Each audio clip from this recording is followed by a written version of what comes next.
Shalom, selamat sejahtera untuk kita semua. Selamat hari Minggu. Jemaat yang dikasihi Tuhan, sebelum kita memulai segala aktivitas kita pada hari ini, melalui renungan harian Toraya, edisi Minggu 24 Mei 2026, kita akan belajar dari firman Tuhan. Untuk itu, mari kita satu dalam doa, kita berdoa. Kami memuji memuliakan Engkau ya Tuhan, oleh karena kasih-Mu yang sungguh besar, kasih-Mu yang selalu nyata di setiap pagi, bahkan selalu baru. Kami sungguh bersyukur, dan di pagi hari ini mengawali segala kegiatan kami akan belajar dari firman-Mu. Mohon tuntunan Roh Kudus, agar kami dimampukan untuk memahami dengan benar firman-Mu pada saat ini.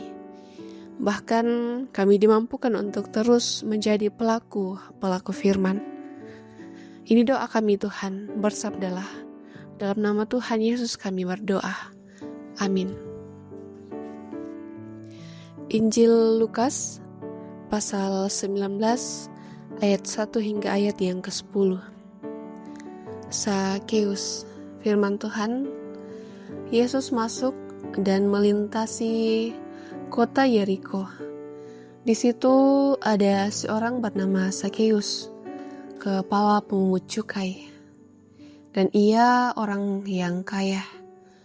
Ia berusaha untuk melihat siapakah Yesus itu, tetapi ia tidak berhasil oleh karena orang banyak, sebab badannya pendek. Ia pun berlari mendahului orang banyak, lalu memanjat pohon ara untuk melihat Yesus yang akan lewat di situ. Ketika Yesus sampai ke tempat itu, ia melihat ke atas dan berkata kepadanya, "Sakeus, segeralah turun, sebab hari ini aku harus menumpang di rumahmu." Sakeus pun segera turun dan menerima Yesus dengan sukacita. Melihat hal itu, semua orang mulai bersungut-sungut katanya, "Ia menumpang di rumah orang berdosa."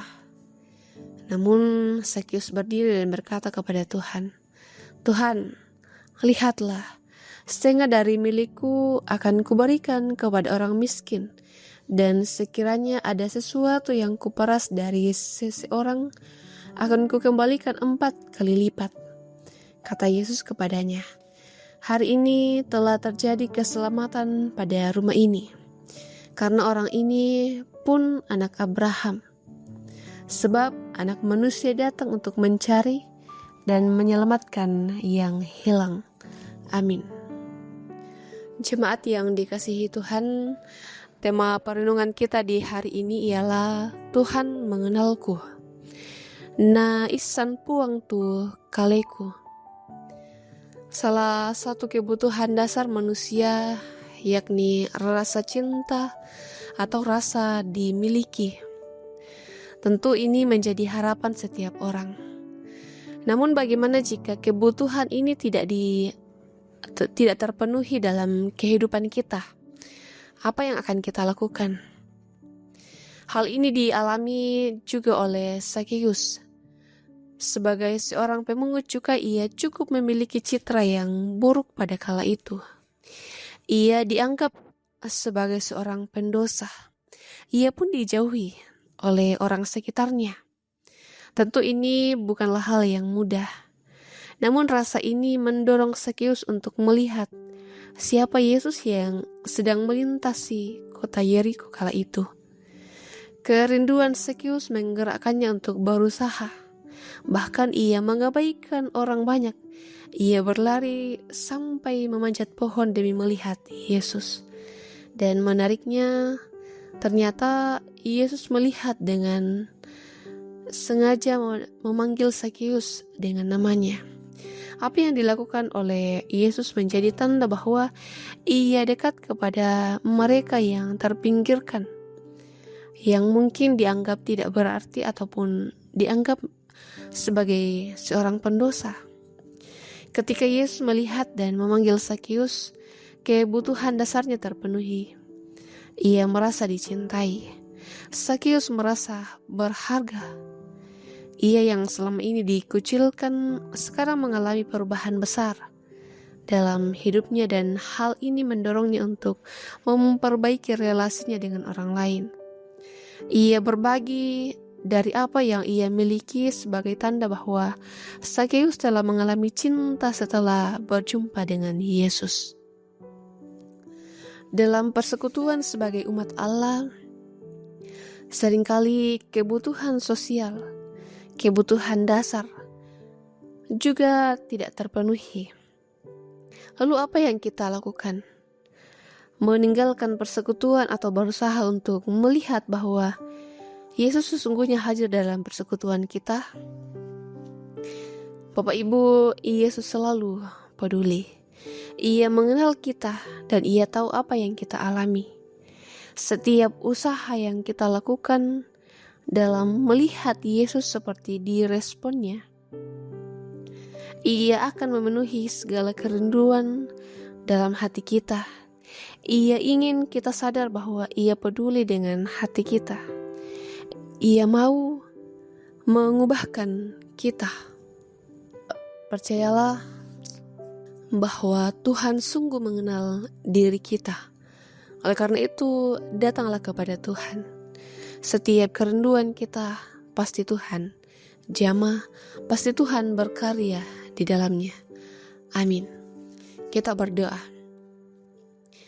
Ya Tuhan yang sungguh mengenal hidup dan kehidupan kami, di pagi ini kami sungguh bersyukur.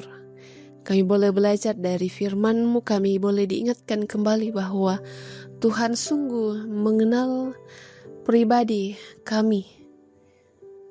Dan pada saat ini ya Tuhan, kami akan terus menyerahkan hidup dan kehidupan kami hanya ke dalam tangan pengasihan-Mu.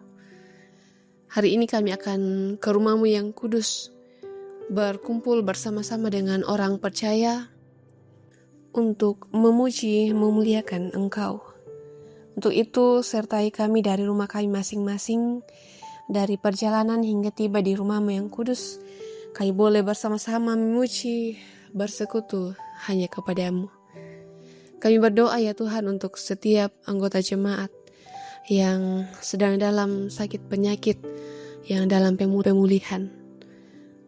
Kami percaya bahwa Tuhan sendiri yang akan hadir di tengah-tengah mereka untuk menyembuhkan setiap penyakit yang mereka alami. Dan ketika tiba saatnya mereka akan sembuh, kami akan terus memuji memuliakan Engkau. Juga kami berdoa untuk segenap anggota jemaat yang mungkin dalam pergumulan berat, entahkah mengalami duka cita atau juga pergumulan dalam keluarga, ekonomi, ataupun juga diri sendiri. Kami percaya Tuhan akan hadir menjaga menopang kehidupan kami, agar kami senantiasa dikuatkan dalam menjalani setiap badai kehidupan. Mampukan kami semua.